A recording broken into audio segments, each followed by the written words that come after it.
bit less money. Okay, 1 second. And press the button.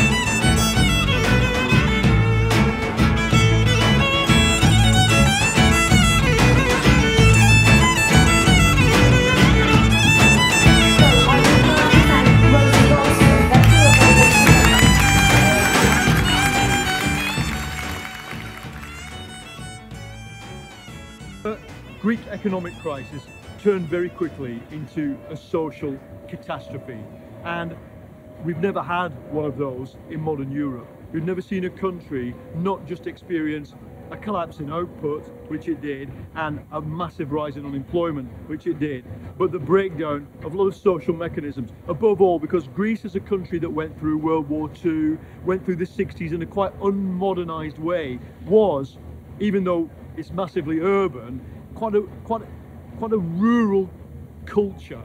That is, there's lots of family stuff going on, there's a lot of church stuff going on, there are a lot of closely knit networks that then got really tested by the crisis because they had to hold society together as politics and as work and as government slightly fell apart.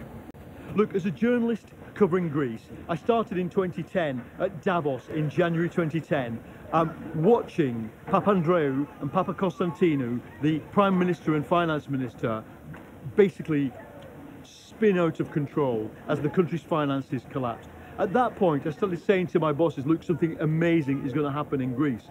This country is going to go to the edge of bankruptcy, and most likely it will go bankrupt. It didn't go bankrupt, but it defaulted on its debts in the end. Now, the media just doesn't know how to cover a situation where a Western country, a democratic country, goes through not just default, but social breakdown, collapse, the rapid rise of fascism, the rapid swing to the left of a previously quite left-minded electorate, the left half of the electorate, swung dramatically to the left, to a party that, for example, when I went to its HQ, on the eve, it missed winning the election by 1%, on the eve of that, it had its entire party records on a shelf that wide. That's how dramatic a change had been. And I just think the media just didn't understand what was going on. We all struggled to understand. Me, my colleagues, mainly economic journalists, were thrust into that situation. And I can remember even now standing on Syntagma Square in the middle of a riot saying, look, what's going on here is not a fight for Syntagma Square, it's a fight for the stability of the financial system. That was, in 2011, 2012, that was the situation.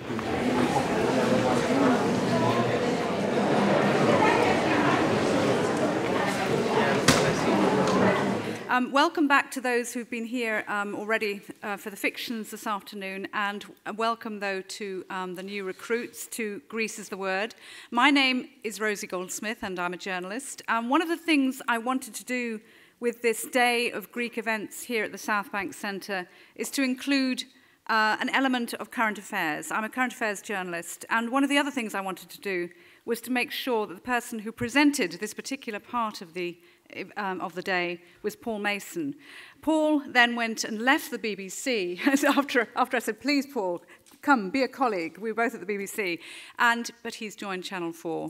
And Paul, as you know, is a great Greek aficionado. He has written 2 books about the global economic crisis and the global protests, Meltdown and Why It's Still Kicking Off Everywhere. His books are on sale outside, as you know. Paul is going to chair a debate about the crisis in Greece and about how the media have been handling it. So I'm going to hand it over to Paul. Thank you so much. Thank you, Rose. Paul Mason.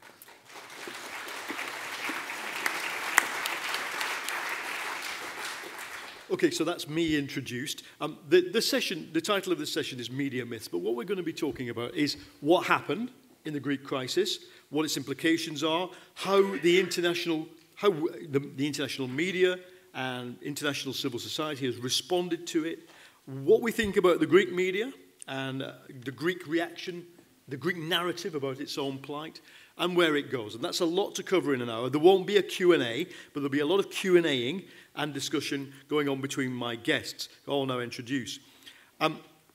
At the far end, Dora Ekonomides worked as a teacher and humanitarian aid worker in various countries around the world until she returned to Greece in 2009. Since the crisis broke out, she's been working as a freelance journalist, blogging on political and social issues as the Irate Greek.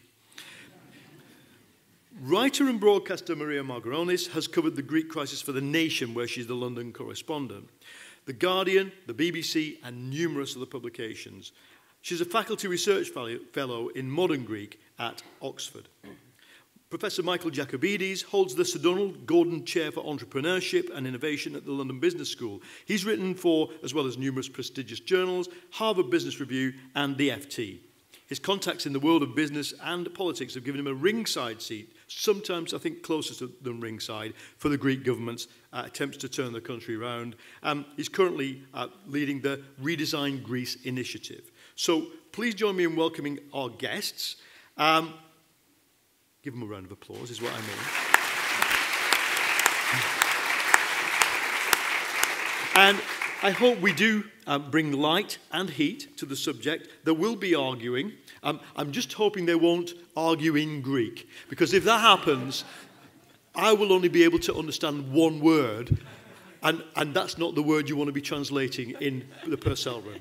So, we'll start. I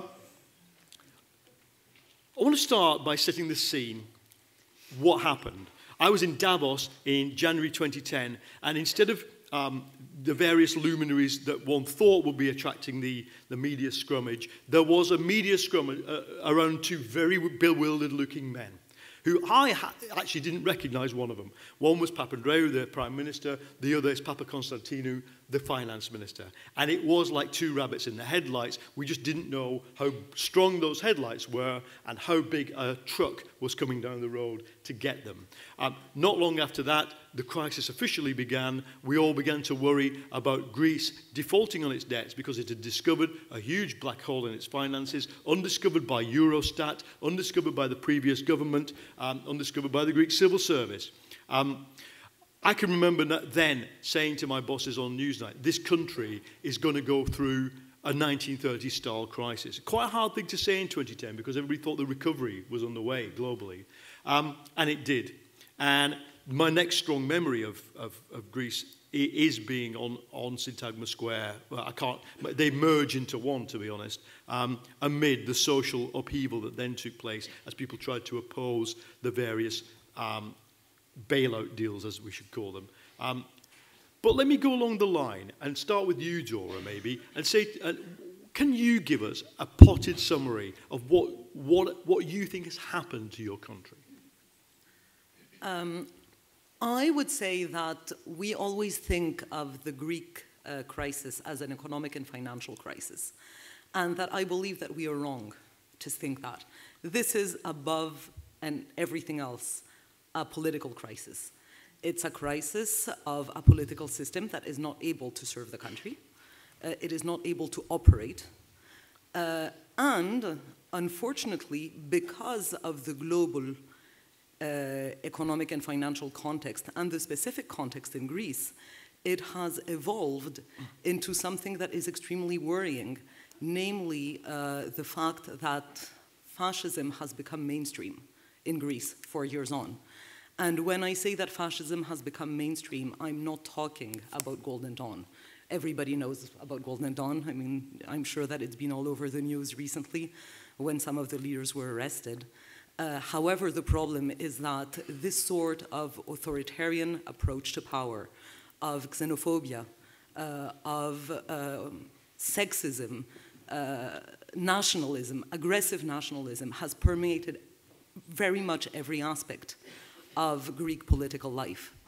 There have been policies adopted by the government, not only by the current government, but by governments since the start of the crisis, that have integrated elements of fascism that are extremely worrying. Random arrests, the story before the elections last year, a group of women who were HIV positive were arrested and thrown on television and accused of being prostitutes who were spreading AIDS in Greek society. That was a socialist party health minister. A little bit earlier, the Minister of Public Order, who would come out with statements saying that, oh, the immigration issue is like the issue of garbage. No one wants it in front of their door, but everybody has it in front of their doors. This is not something that you expect to come from a civilized politician. Some people who are in the government at this stage, the Minister of Health, who used, Antonis Georgiadis is someone who used to have a TV show, and among other things on that TV show, he used to promote and sell a book called Jews, the Whole Truth. These people are present in positions of power in Greece today. So to be talking about this as if it's an economic and financial crisis that can be dealt with in terms of economic indicators is wrong. Dora, can I will bring my other two guests in, but let me ask you a brief reply to this, please. Do you think these were things, these very negative and for some people shocking things, phenomena, were just there stored up in Greek society? Have we, in other words, just seen the lid taken off a society that was in many respects unmodernized and unreformed? There is an element that was there in the sense that Greek nationalism across history has tended to be on the aggressive side of things. This is just a fact, and it has gone through various different stages in history. Although not with huge success. Not with huge success, but since the end of the dictatorship, we had become a more developed country, I guess, in a sense, or a more democratic country. And even though these ideologies or behaviors were still there, they were marginalized politically, and they wouldn't express themselves in the public arena. Now they are perceived as perfectly legitimate in the public arena. Michael, let me ask you what you think, give us your potted summary of what you think happened. Well, I take a slightly different approach, and that is not to belittle the impact of the social pathologies that have been just described, that are very troubling and certainly will require to be thought of. But I don't think that we can separate the economic from the political crisis, especially in Greece. And the big problem in Greece is that you had a whole model of development which was based on the parties that essentially run the state creating wealth and affecting where wealth is created. So what we saw in 2010 and 2011 wasn't a crisis that had just brewed up. It was the result of a change in the model with which we produce for many years. Usually when people think about the crisis, they think about government spending, about the fact that we had 15% above what we earn as a state being spent. But the even bigger problem was that we had an equivalent figure in the current account deficit. How much more do we import rather than export divided by the country's production? So what did we do? We created a system that was etatist, but not etatist with some sort of central structure that would decide where investments go, but as a set of favors. And that started early on. That started pretty much with the structural programs of the European Union that bred not only entrepreneurship, but a set of people who were good at taking advantage at money funneled by the state.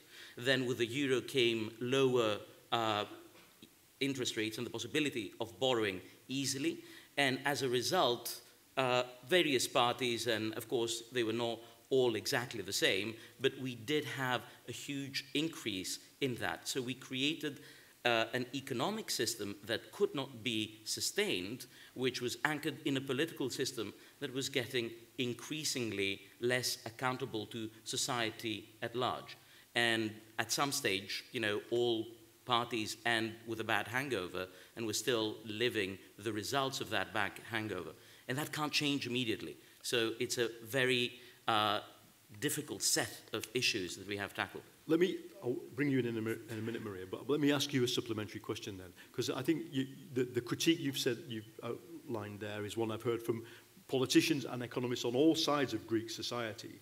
But the interesting thing for us outside is, what were the modernizers doing? What were the business school trained, university trained people doing going into a system that you're now describing, many other people, I don't care what side of politics, will accept is quite corrupt? What were people doing while that was going on? Well, I think that if you look at the evolution of the Greek public administration, what you will see is the demise of the public service, the senior public servants, the people who are the general directors, over the probably from the 80s, almost uninterrupted until today. So the problem that we have right now is that the Greek administration is extremely thin. It is stitched together with Scotch tape and with needles. It's not something that is trained or is expected to work.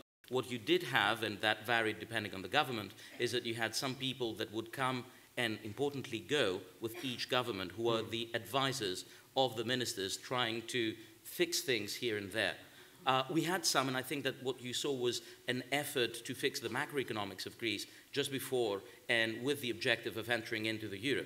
But once you entered the euro, and once Standard & Poor's and Moody's said, oh, Greece is safe, then there was no pressure for the political system to put up with any modernizers. They said, enough with that, we can keep a thin facade, but we don't need that stuff, we can get debt. Okay, so we've had a crisis of a structural crisis, a classic structural crisis.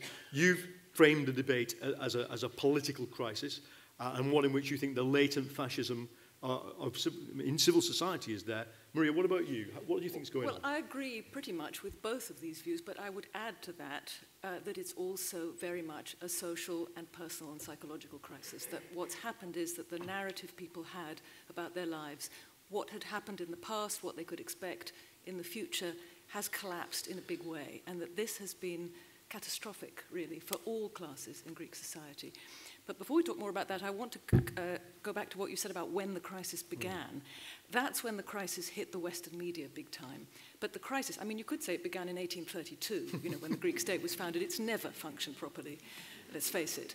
But this particular wave of it, I think, became very visible. Well, we could go back to the Olympics, 2004.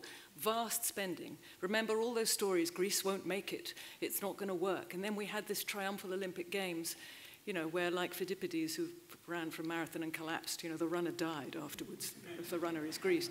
And back then, we had immigrants being swept up off the streets, we had cleanups in Athens, we had tremendous graft going on over construction projects, all these companies that were in bed with PASOK, you know, doing all this building for the Olympics.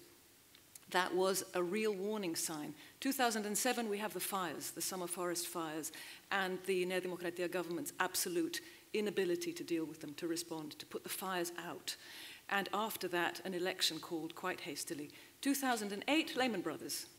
That's a big world, you know, cataclysm.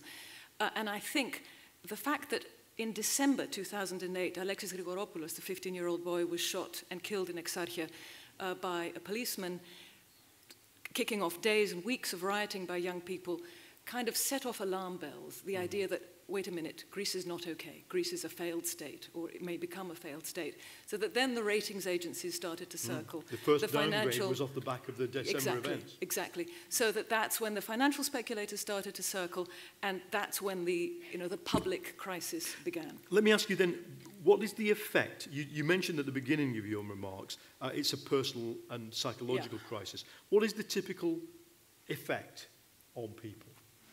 Okay, well, I'm going to tell you a dream I had last night. It's just one of those weird things. I dreamt that a friend of mine, who's an Irish journalist living in Greece, had written this sentence: all of us have become the domos of the Padang. And in the dream, I asked my husband, what is the domo of the Padang?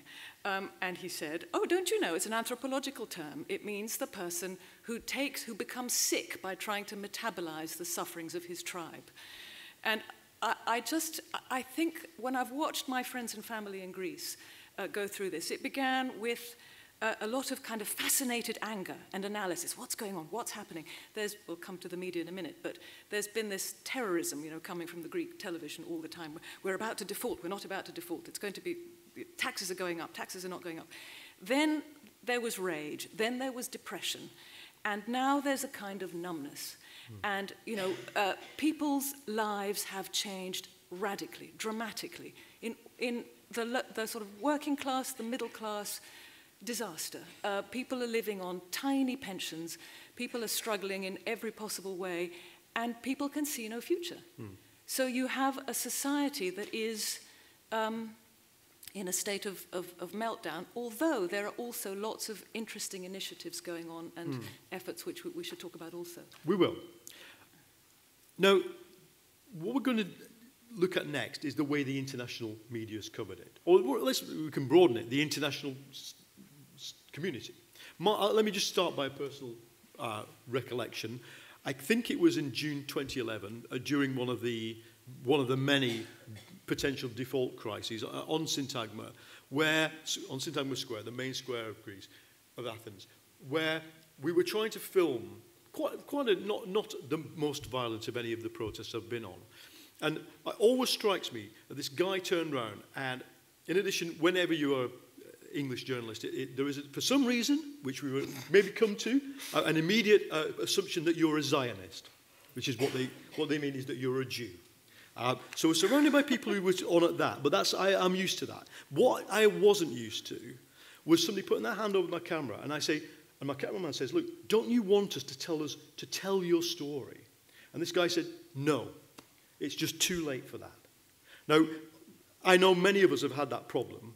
Let's go back along the line, because Maria, you are partly a London-based journalist, an outsider. I am a London-based journalist. What has the international media got right? What has it got wrong? We're starting at this end? Yeah.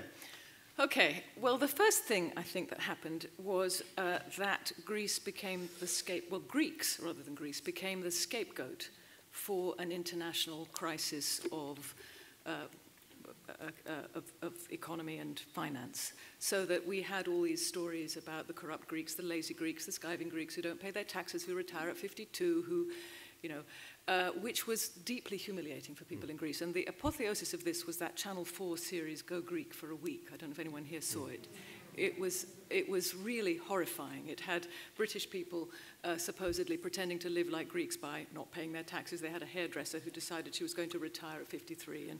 And this was so insulting and so humiliating because British people live with a more or less still functioning welfare state, with a more or less functioning government, things that in Greece we just don't have. So that was the first thing. Then that kind of morphed into, there was a lot of financial journalism going on too. And I think that the biggest myth was that Greece was putting the whole Eurozone at risk.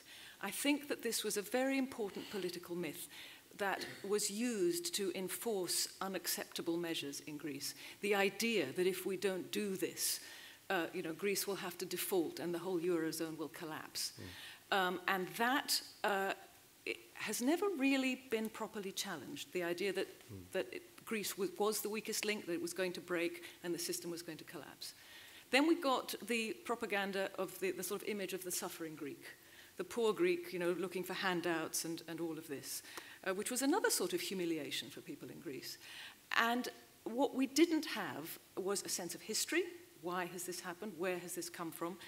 And for a long time, a sense that ordinary people in Greece were not responsible in the same way as the politicians for what had happened. So that, yes, Greece had still has a public sector based on clientelism and patronage, but if you are a 22-year-old from a village and your uncle says, here, this politician's going to get you a job and it's the only job going, what are you going to do? You're going to take the job. Is it your fault? No. What do you think then? Let me partly agree, but also partly disagree. On the agreement, I'd say that I don't think that Greece was the scapegoat per se, but that stereotypes were used by people who find it convenient to use stereotypes. And I think that there's an important distinction there. And I agree that what we saw and what we still see are the things that are extreme that sell. It's either right now Greeks needing to rummage rubbish in order to make a living, or some guy puffing a cigar, enjoying probably himself over a yacht and not paying any taxes, rather than looking at what is on average the reality, which is neither of these two extremes. It is hardship, there are problems, but not of the extreme way that are being described, nor of the tax evasion. There are very deep problems, but I think that the reporting tends to play to either the oh poor Greeks with schadenfreude, not with sympathy, but with a desire to create something that is consumed by the press.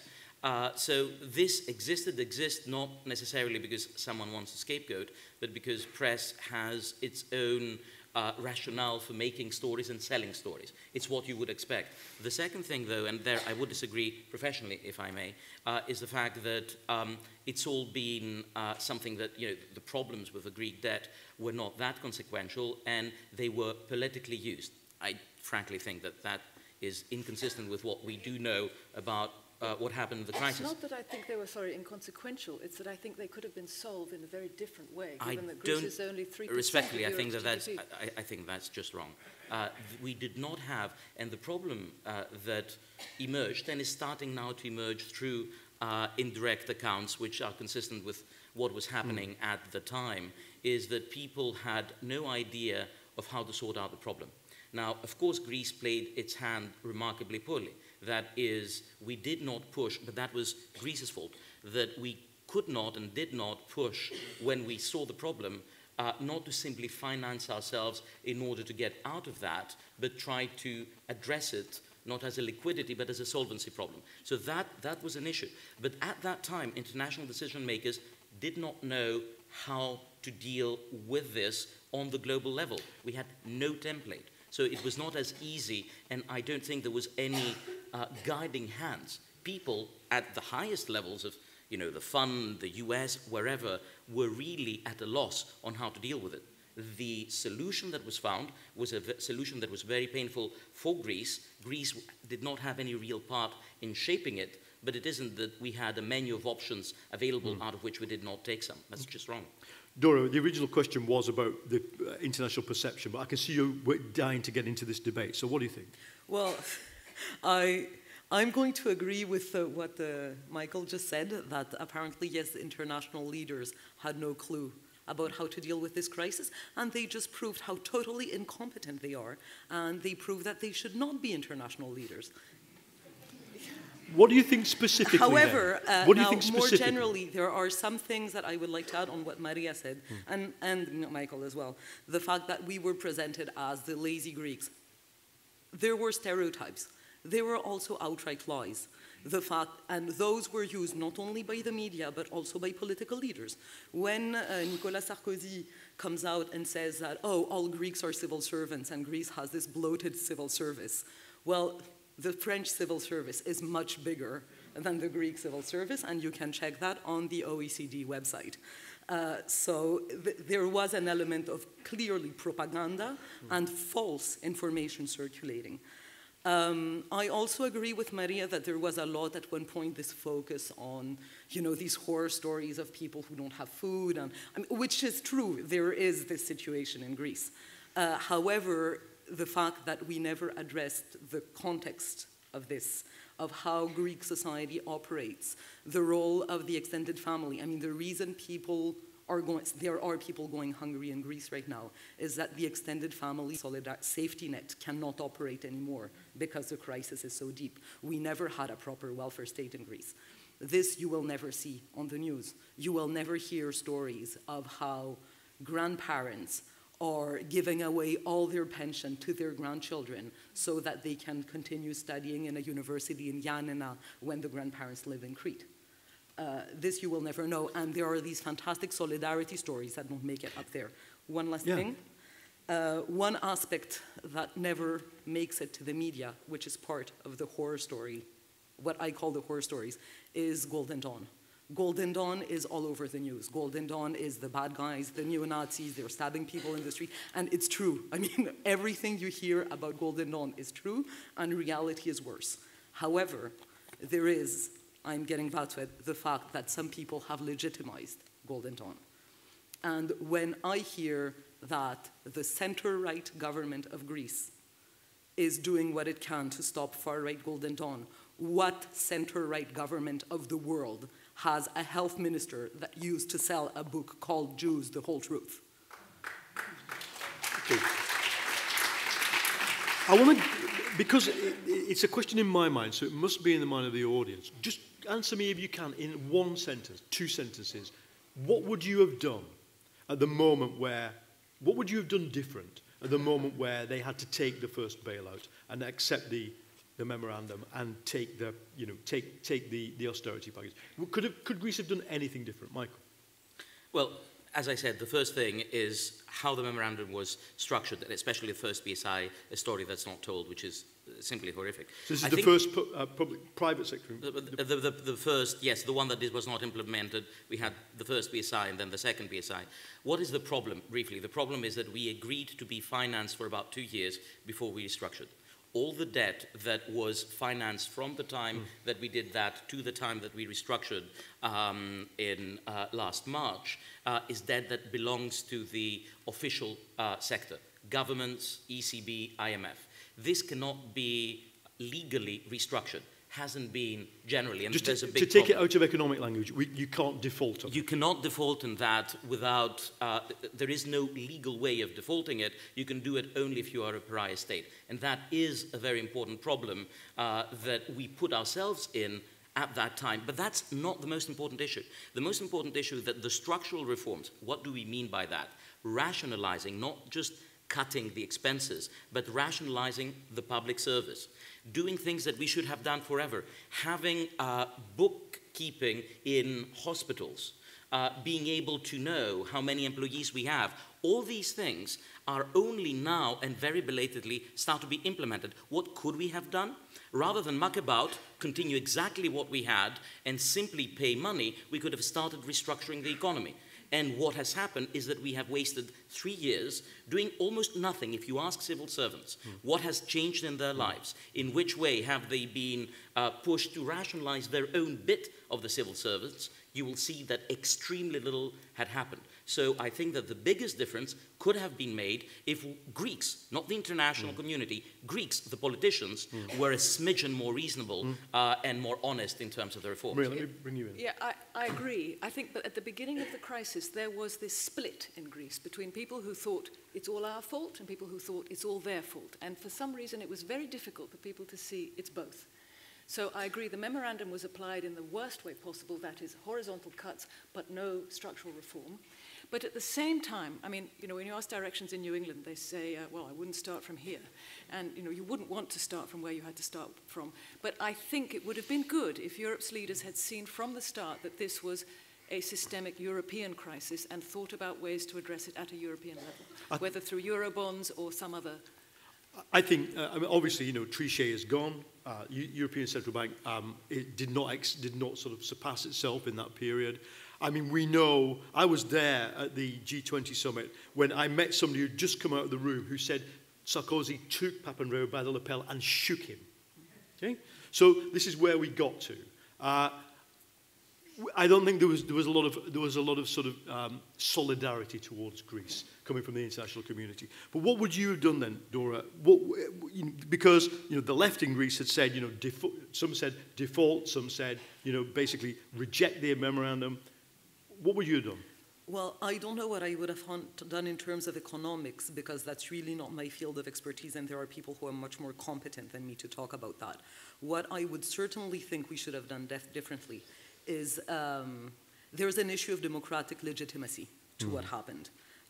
You had an election in the end of 2009 where PASOK was elected in a landslide and on a platform of developing the welfare state, blah, blah, blah, blah, blah. Everything was going to be nice and shiny, and there was money. And then 6 months later, we get this memorandum forced down our throats and forced through parliament without a proper public debate, because our media are so utterly incompetent and belong or are affiliated with the people in political or financial power. We never got a proper debate on what it meant for the country.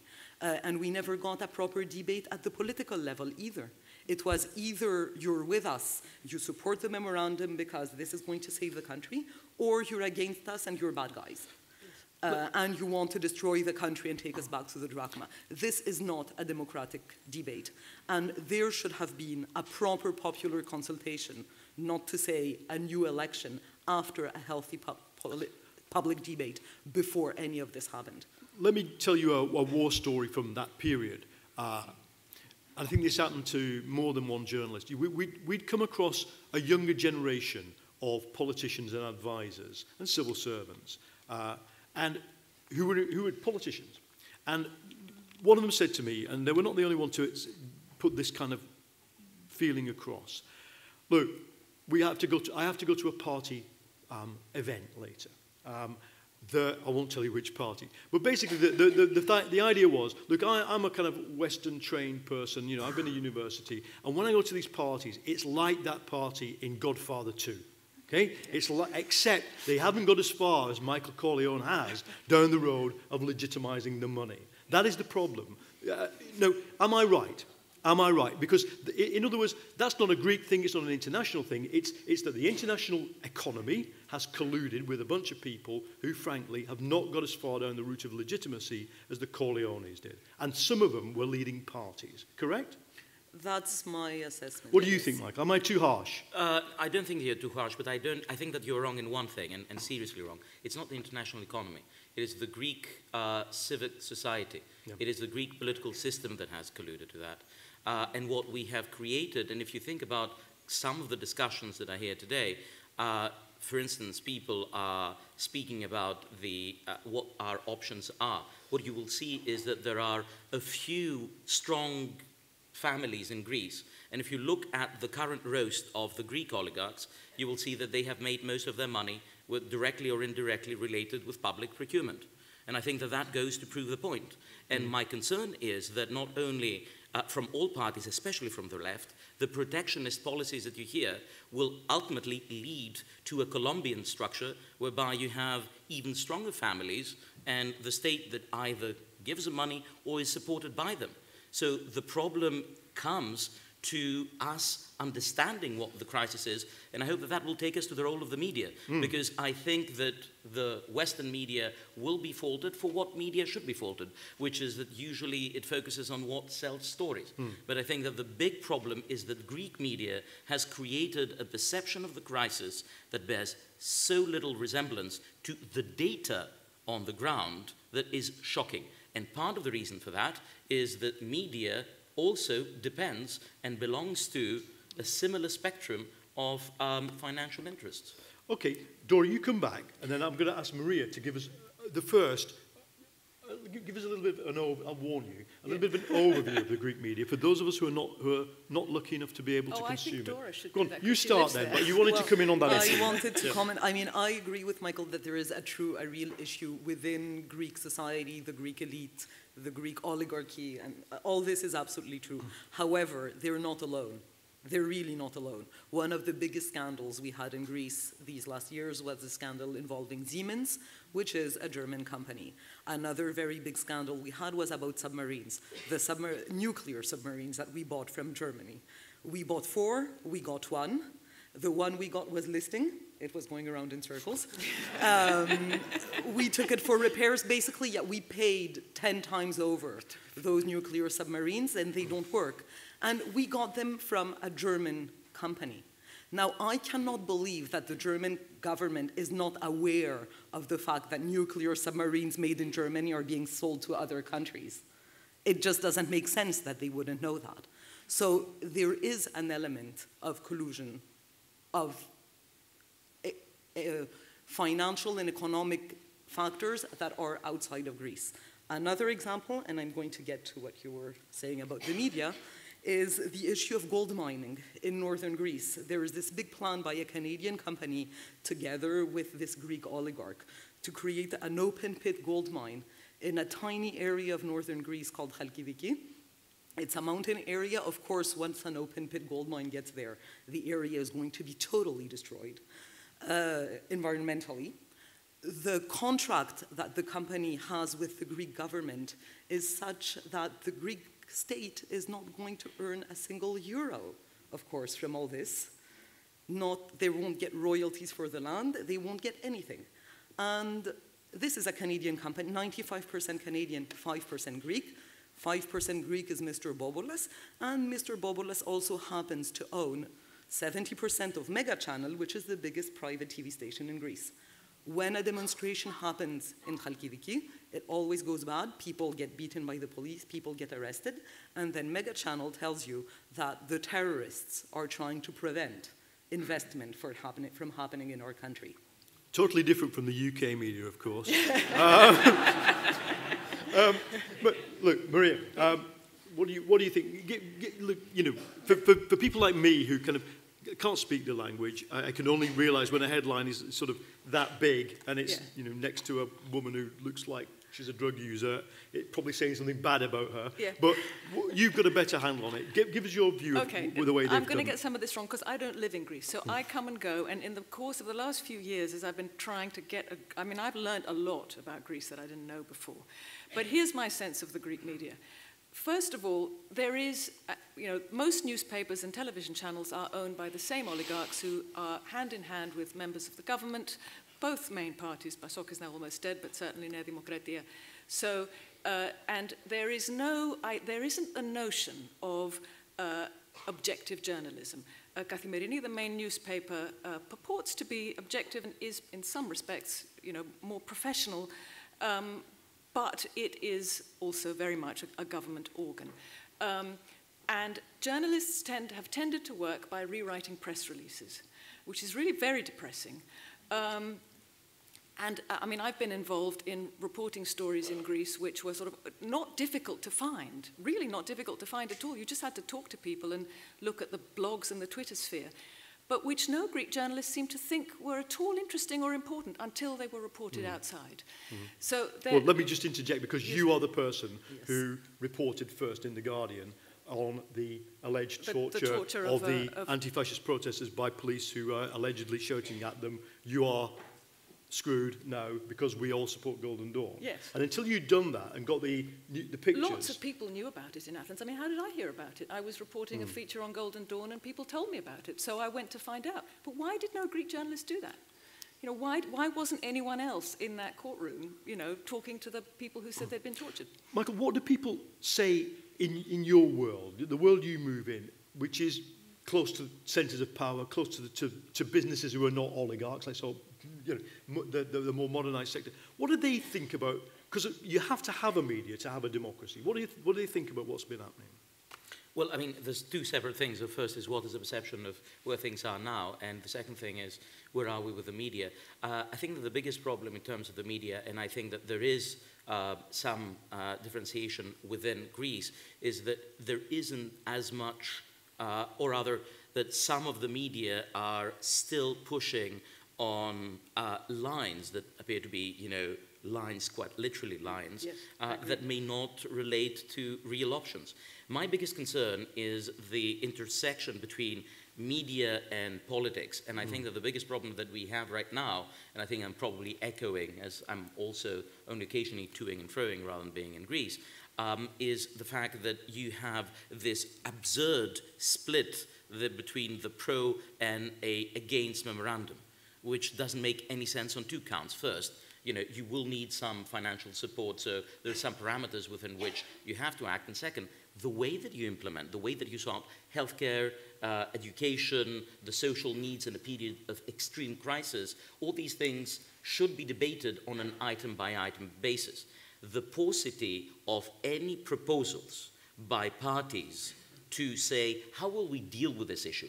You don't have debates on dealing with it, is related to the paucity of knowledge of the journalists about how we can deal with these issues. So, of course, there is a big problem, but I think that what's happening now is, speaking about the blogosphere, that even through all this clutter and through this huge white nose that is associated with that, you have seen the emergence of some more sensible journalism that is actually rooted in blogs. I mean, I'm thinking of things like Tofeleki or what have you, that started a bunch of people, have their own radio show and so on and so forth. That's on the media side alone. The other is a broader question, I guess. Sorry, I just want to say you've also got, which I think is really important, much more traffic between Greece and the outside world. Absolutely. There used to be much more of a firewall. But now, you know, there's eNet, there's Ekonomides, there's lots of English language blogs, which, you know, so there's the wall has broken down. And may I just add one thing, because I think that we've only looked at the rearview mirror and we have looked at the worst sides of society. And frankly, any society, this society included, has got lots of things that are very ugly, but they are not in plain sight because it's trotting along. So we can forget the suffering that happens in any place. And in Greece, of course, you see it in its worst and most direct potential manifestation. But I do think that what the hopeful signs are is that over the last, I would say, year, having gotten through the denial, having gotten through the anger, I do sense that there is some desire more from the grassroots to try to improve. So I think that we would be hugely lopsided if we ended our conversation without considering what is changing, because what I see is a very difficult situation, but much greater optimism, even from the people that are involved in sort of making decisions and potentially allocating capital. It's not quite clear what's going to happen, but I think that at least the green shoots are there. Let's not preempt that discussion, because I just want to give you one more chance, Dora, to come back. You are a blogger, and the first time I ever met you was inside Radio Bubble, which is a very nice miniature, smaller than that grand piano radio station in Exarchia. What do you think? Do you buy that? There has been this alternative, more entrepreneurial, younger answer to people who are not beholding to the whole structure of the media. Yeah. Yes, I think that there is. It's not necessarily younger, though. There has been some. There has been some improvement. I will add something to what Maria said. Maria said that there's no such thing as objective journalism. I mean, in many ways, there's no such thing as independent journalism. Yes, and even if you go to left-wing papers, which are usually Avis is a left-wing paper. The information it prints is reliable. They won't make it up, as opposed to some... But it is serious as paper. But it's affiliated with a political party. It's openly affiliated with a political party. So when something goes wrong in Syriza, you really wonder if they're going to report it or not. The improvement there has been over, I would say, the past year and a half, is that some new publications appeared. There's a monthly magazine called The Unfollow that does mostly investigative journalism. There's Kostas Vaxevanis set up his own magazine. This is the guy who was arrested for allegedly releasing the Lagarde list. Yes. Which is the list, for those of you who don't know, of... Go on, somebody tell us. It's a list of people who have bank accounts in the HSBC branch in Geneva, and some of them at least are suspected of being tax dodgers. And he published the list, and he was arrested. And the former finance minister seemed to lose it after he was given it. Yes. Well, that's the allegation. It's been lost a number of times, actually. But the guy who found it is on trial. It's been lost by many people. And there is Eleftherotypia, which used to be a very good newspaper, went bankrupt, but then it restarted. But most importantly, for me, the most important thing that happened on the media scene in Greece in the past 2 years is Efemerida των Συντακτών, the editor's newspaper. It's a cooperative.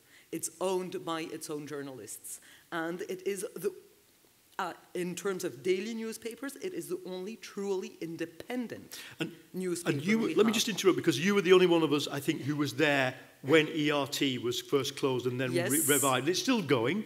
Tell us just briefly about that. Well, there was this. So this is another aspect of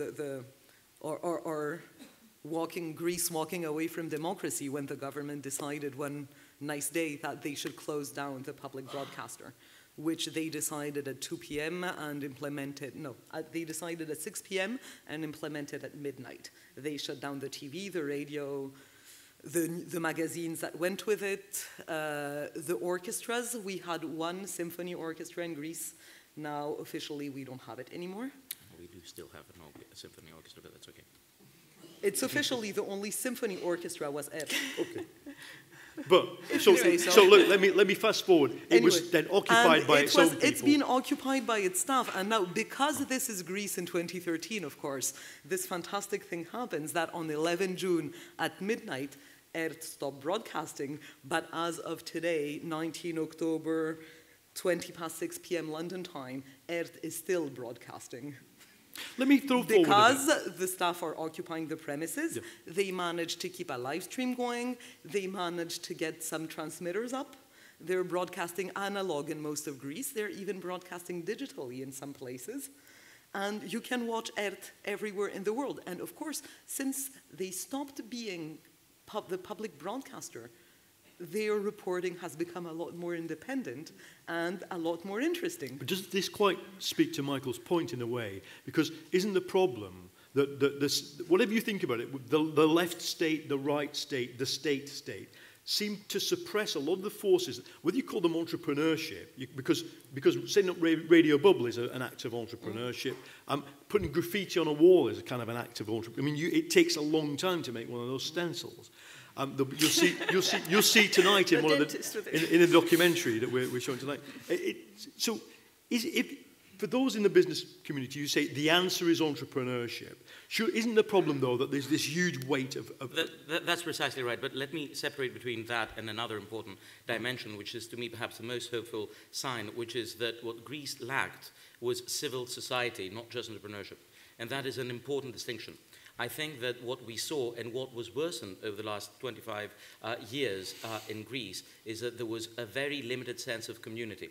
The daily collection of rubbish from one of the big streets, the Ionia Odos, was around 5 tons of rubbish, people opening their windows and throwing rubbish. And this same lack of interest or respect for what might be the common ground is something that characterizes countries that ultimately fail, as we're now increasingly finding out in economics. I found it really weird, though, because I, as an outsider, I found it much more highly networked, family-based, village-based than this country. Two separate things. I think that what I'm referring to here, though, is the increase in some of the grassroots, not only entrepreneurship in order to make money, but efforts to try to improve collective spaces that I think are bubbling up.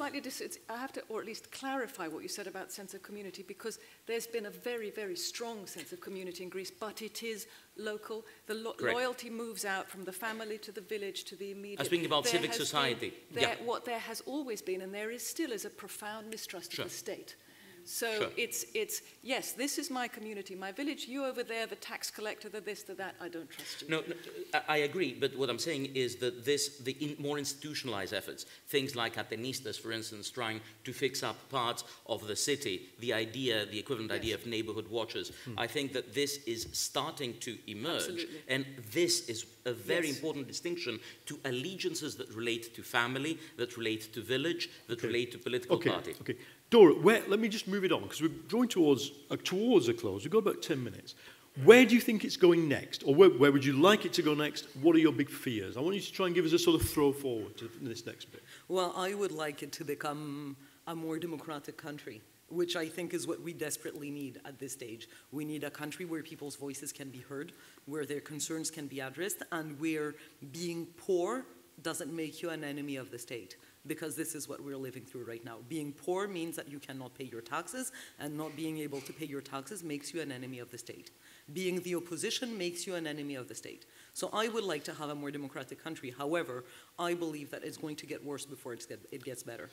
I mean, you've said before you don't buy the sincerity of the crackdown on Golden Dawn. Obviously, there are questions to be asked by the media about why it was allowed to get so deeply into the state machine. But if what you're saying is right, then I think, doesn't the focus come back to the economy? Doesn't the focus come back to what is the economic answer? Do you feel the left has actually managed to answer that? What is the way forward? Do you feel there's anybody out there who has an answer? I don't think that there is any. In my personal opinion, no. There is no specific political party that has an answer to what should happen. There are clearly some political parties that, in my view, are giving the wrong answer for sure. And I believe that the government line is absolutely wrong, in the sense that I truly believe that integrating elements of fascist discourse in your own discourse in order to get the votes back from the fascists doesn't get you the votes back from the fascists. It legitimizes the fascists, and why would people vote for a half-baked fascist when they can go and vote for the real thing? Michael, I believe that this is going to backfire big time. Let me ask you then to throw forward. We might be seeing a third bailout, a third austerity package that is in the air. Do you think there's a lot of talk that the economy's turned? Do you think it has? Well, I think that the economy has stabilized. I have to say that last year, this time, I did not think that Greece would be here. No. I was seriously concerned that things would have literally fallen apart and that we would be in civil unrest that would be very, very difficult to imagine. But if you look at the facts of the ground, actually possible and still possible. things have stabilized financially. So the two things that I think are important is that in a very, very bad and crude way, we are now not spending more than we're earning, but most importantly, we don't depend on imports as much as we did. And once you get these two, you start having policy options. Where is the turnaround coming from in the current account balance? What's changed? Well, in terms of turnaround, there is imports started very low, but they have increased substantially, and we do see that. So we see some adaptation. Yeah. Sorry, exports are starting to increase, although they did start quite low. And obviously consumption has stopped substantially, and consumption had a very big import component. What I'm concerned with is less the macro stuff. On the macro stuff, if you look at the figures, Greece has actually managed to stabilize itself reasonably well, although by implementing things that have huge social pain. The big concern that I have is that beneath the surface, there's many structural issues that have not been addressed. And what we mean by that is that then the growth can't happen. Because if you have an airport that nobody wants, really, you're never going to be able, you can't privatize it again. And I think that here the question is, it's an evolutionary struggle. How will you allow the new to push the old out? And how will you, rather than just pushing on the measures that are hitting the civil servants, for instance, how will you have the people that do have both the desire and the meraki, to use a Greek word, in this dilapidated administrative infrastructure to push forward, which is part of what we're trying to do with redesign. Let me ask you the same question. Okay. The signs of hope are to do with, I agree with Michael, something is changing in Greece, and that has to do with the things people have had to do in order to survive, to help each other. Food pantries in suburbs of Athens like Neonia, all these solidarity projects, all of that. That's a really positive thing. Some of it's entrepreneurial, some of it's not, like the workers at the Viome factory in Thessaloniki who've taken over their plant, and although they can't produce, glues and things anymore, they're producing cleaning products, and they're making a sort of a living for themselves and their families. But the structural issues are profound. And when you have a government, for example, that has put now in charge of the Ministry for Administrative Reform the son of a former prime minister, who was also the brother of a former foreign minister, and who was himself implicated in the Siemens scandal, you really start to worry. I mean, don't they realize that to have a nepotistic candidate in charge of administrative reform, whatever else his qualifications might be, is sending the wrong message. So we have that. We have, as Dora has talked about, the connections between the government and far-right elements. The collapse of democracy, not only because of Golden Dawn, but because under pressure from the Troika, a democratic process in Parliament has been suspended, laws are passed by decree, and so on and so forth. But what I'm worried about is that is the continuity with the past. So that the model for economic development in Greece before the crisis was tourist development, building. The two main earners in Greece have always been shipping and tourism. We have a new law now on the books which lessens protection for forests. I'm expecting to see more forest fires next summer because of this. And we do have small entrepreneurial projects going, but we also have an attempt to attract foreign investors at any cost. And so what I'm worried about is we'll see what is sold as a success story, an economic recovery, which is an economic recovery for large corporations, for Greek oligarchs, for outside investors, but not for the ordinary people in Greece, or for the many thousands of migrants who now live in Greece and who are trapped there by European Union policies. We should just say that the Dublin II Treaty basically means if you're a migrant and you get to Greece, and even if you get out, you're supposed to be sent back. And, and of course, it is not myth that there are many, many single male migrants. I've covered the story a lot, a disproportionate amount of them compared to probably most other cities in Europe. Unless we have a different European migration policy, we'll keep seeing tragedies like Lampedusa, and Greece will remain a kind of prison camp. Well, it's like whack the mole, basically. They stop it in one place, and then Lampedusa happens. I would expect it to start again in Greece. It would, But, final bit. Okay, a slight veer, rather than what's the future. Let me ask you this. We in Britain, and we've seen it earlier in the afternoon, and we'll see it tonight, are slightly enthralled to your country intellectually. We know some of its poets. We certainly know its philosophers, and we get taught those philosophers at a very early age. We've all seen various movies, and we'll have our stereotypical view of Greek society. But while this has been going on, what's been happening to Greek intellectual life? Has there been a response to the crisis that we will look back and say, you know, that was the X school, whatever it was? Dora, would you start? Well, last year I did a series of radio shows on culture in the time of the crisis, and it was interesting to see that in the beginning, I thought that I would work on, you know, squats and graffiti and these things, which are obviously very interesting for a million reasons, but the situation for those so-called alternative forms of art hasn't really changed since the crisis. These are people who were broke before the crisis, they're still broke now, and they're still doing what they used to do, and they're doing it very well, but it's not new. What was really interesting was in the formal art sector. There was this play, To Megalomas Circo, or Great Circus. It's a satirical play about the history of Greece that was written during the years of the dictatorship. And it was being staged again for the first time since the end of the dictatorship by the National Theatre of Northern Greece last year, in late 2012, early 2013. Between August 2012 and January 2013, when I interviewed them, 270,000 people had seen the play. It's huge. We're talking about a country of 10 million people. This is a very, very big number for an actual theater play. And there has been very clearly a rebirth of political art in Greece since the crisis. Okay. And this is something that I find very positive. Michael, you had a different take when I spoke to you before about what happened to the Greek intelligentsia. Yeah. Well, I mean, I think that to a large extent what happened is that the Greek intelligentsia, the one that is based in Greece, is largely involved in the party mechanism in the lower or capital letter P. If you think about my colleagues, economists, it is true that you might expect to be handed the chairmanship of a big bank or another association or of any other nice non-for-profit.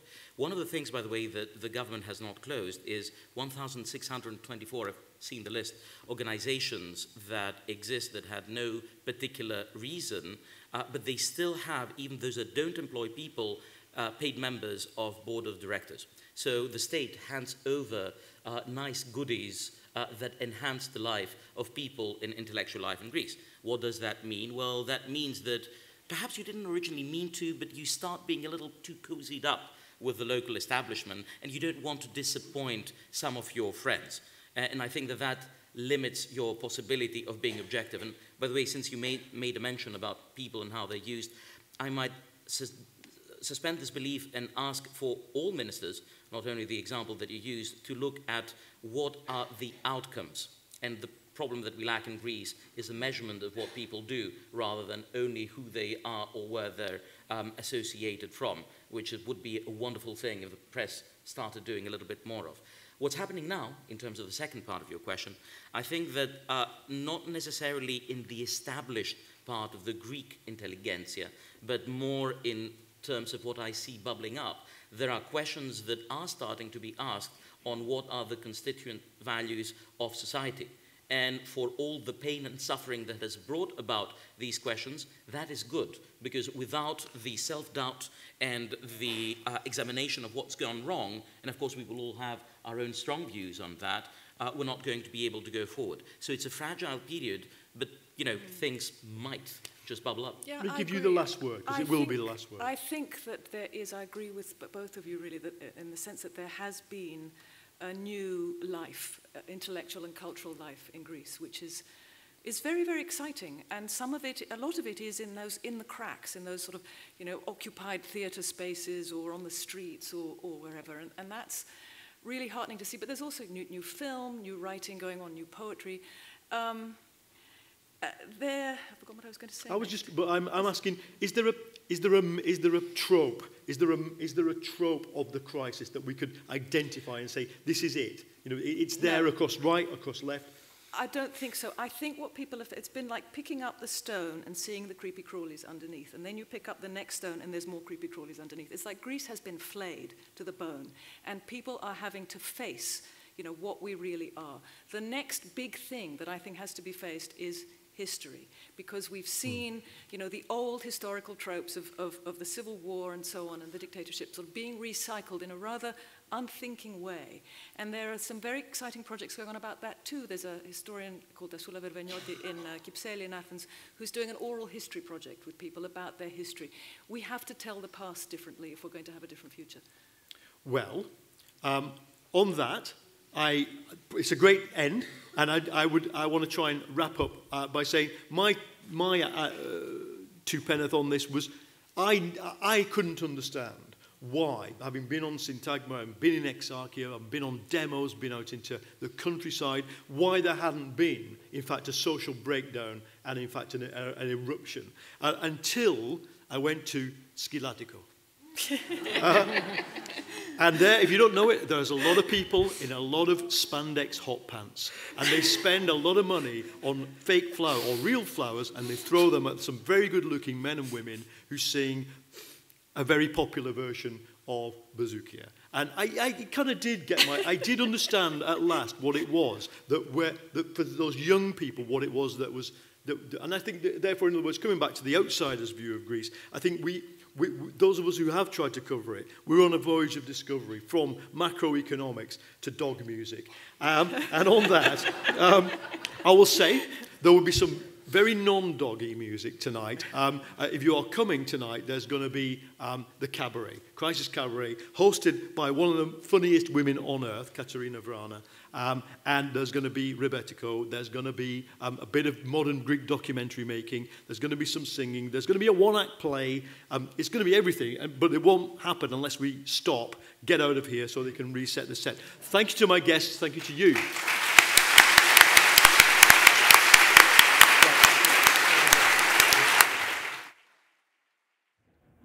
The Greek media has really struggled to tell the truth, to be honest.